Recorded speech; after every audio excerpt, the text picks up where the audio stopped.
Olá, que bom estar aqui com você mais uma vez para compartilhar mais uma edição das nossas mini mensagens. Sou Pedro Felizola, esse é o meu canal, aqui você encontra muitos conteúdos para edificar e abençoar a sua vida. E nesta série, as mini mensagens, você encontra mensagens de no máximo 10, 12 minutos, cujo objetivo é fazer você refletir a partir de um texto bíblico num princípio prático para a sua vida, para que você possa aplicá-lo, para que você possa crescer espiritualmente e se tornar cada vez mais parecido com Jesus. Eu amo a palavra de Deus e quero te ajudar a conhecê-la, a amá-la também cada vez mais e assim poder ser transformado, porque é isso que a Bíblia faz, ela nos transforma de acordo com o caráter de Cristo. Hoje eu quero compartilhar uma mensagem com você a partir do livro de Ezequiel, o profeta Ezequiel, um livro lá do Antigo Testamento que tem falado muito comigo nos últimos tempos.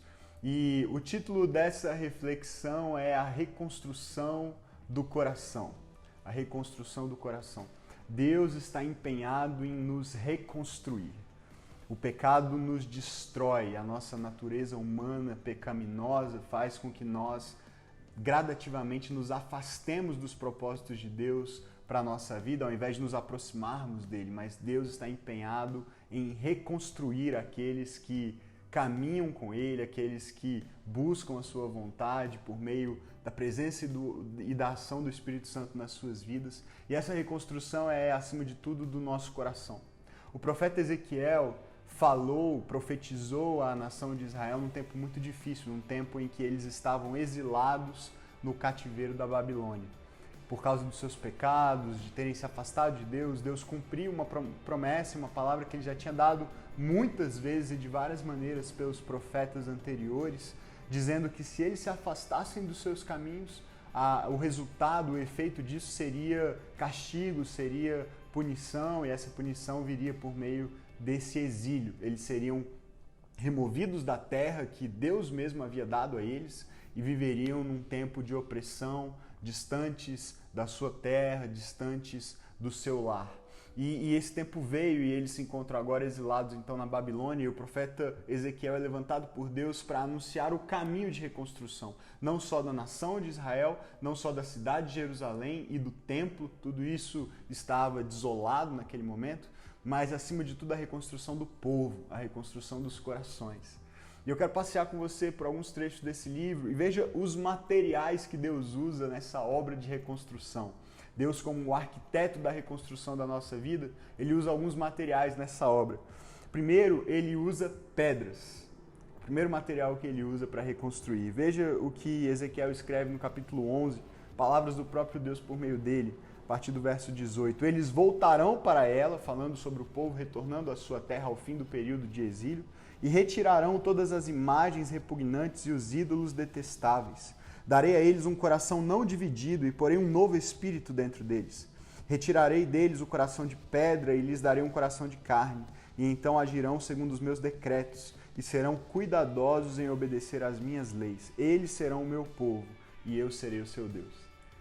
Ele vê o retrato da nação endurecida, ele diz que é como se eles tivessem corações de pedra, porque àquela altura eles haviam se entregado à adoração de falsos deuses, de ídolos, e se desviado da adoração do Deus de Israel. Então Deus diz, eu vou fazer uma obra de reconstrução, e a primeira coisa que eu vou fazer é pegar essa pedra, esse coração que está duro, que está distante de mim, frio em relação a mim, e eu vou transformar esse coração num coração de carne. A primeira coisa que Deus quer fazer na sua vida para te reconstruir é transformar esse coração de pedra num coração que volte a pulsar por Ele.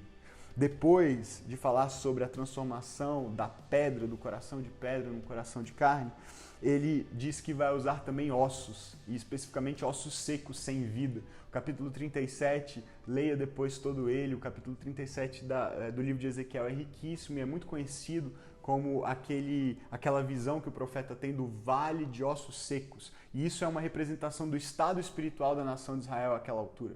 Eles estavam sem vida, como um monte de ossos secos. E no capítulo 37, então, Ezequiel tem essa visão e Deus diz para ele profetizar sobre esses ossos, e especificamente nos versos 5 e 6 ele diz assim: Farei um espírito entrar em vocês, falando desses ossos secos, e vocês terão vida. Porei tendões em vocês e farei aparecer carne sobre vocês e os cobrirei com pele. Porém um espírito em vocês e vocês terão vida. Então vocês saberão que eu sou o Senhor. É uma profecia sobre o avivamento da nação, sobre a reconstrução da nação. E ele diz, aquilo que é sem vida se tornará vivo novamente. Voltará a viver pelo sopro do meu espírito. Talvez você se sinta assim, além de um coração duro, um coração de pedra, distante de Deus nesse momento, você se veja como alguém sem força, sem vida, como se os seus ossos estivessem secos e não houvesse vida passando por eles. Deus quer soprar o Espírito dele sobre você mais uma vez e avivar como ele fez em Israel, ele quer fazer com a sua igreja, com a minha vida, com a sua hoje também. E aí, essa é a nossa parte é entregar esse coração de pedra e esses ossos secos a Ele. E a parte dele, o que Ele faz, os materiais que Ele fornece, então, para concluir essa obra, vem na sequência. Ele fornece, em primeiro lugar, vento. O vento do Espírito, o ar, o sopro do seu Espírito. Nesse mesmo capítulo, nos versos de 8 a 13, o profeta olha e diz assim, eu olhei, os ossos foram cobertos de tendões e de carne, depois de pele, mas não havia ainda espírito neles. E a seguir, então, ele me disse, Deus disse ao profeta, profetize ao Espírito, profetize, filho do homem, e diga-lhe, assim diz o soberano Senhor, venha desde os quatro ventos, ó Espírito, e sopre dentro desses mortos para que vivam. Então eu profetizei, conforme a ordem recebida, e o Espírito entrou neles. Eles receberam vida e se puseram de pé. Era um exército enorme. E então ele me disse, filho do homem, esses ossos são toda a nação de Israel. Eles dizem, nossos ossos secaram, nossa esperança se foi, estamos exterminados, fomos exterminados. Por isso profetize e diga-lhes, assim diz o soberano Senhor, ó meu povo, vou abrir os seus túmulos. Olha que imagem linda.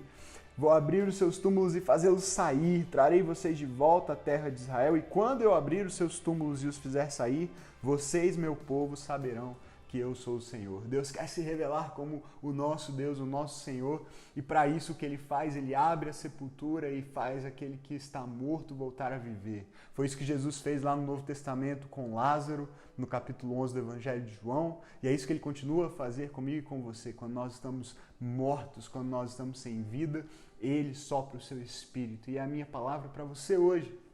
Talvez você precise desse avivamento de Deus hoje, da reconstrução da sua vida, do seu coração, do seu relacionamento com Deus, que o Espírito sopre onde você estiver, trazendo nova vida, trazendo ânimo novo, fôlego novo para você prosseguir na sua jornada, ainda que as dificuldades estejam ao seu redor. Por fim, Ele fornece não só o vento do Espírito, o sopro do Espírito, mas também a água que cura.